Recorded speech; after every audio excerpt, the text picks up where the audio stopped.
దేవుడు మానవుల పట్ల ఉన్నటువంటి ఉద్దేశము ఎంతో శ్రేష్టమైనది.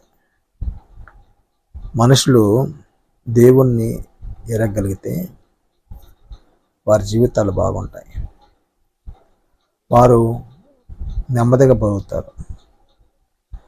వారి ఆలోచనలు ఆత్మ సంబంధమైనటువంటి ధ్యానంలో జీవించేట్లుగా చేస్తాయి. ఈ లోకయాత్ర వారికి సుఖమైనటువంటి పరిస్థితులు దయచేస్తుంది. దేవుణ్ణి ఎరగకపోతే వారు అనేకమైనటువంటి చెడు వ్యసనానికి లోనవుతారు. వారు అనారోగ్య పాలవుతారు. నెమ్మదిలేనటువంటి జీవితాలకు పాలవుతారు.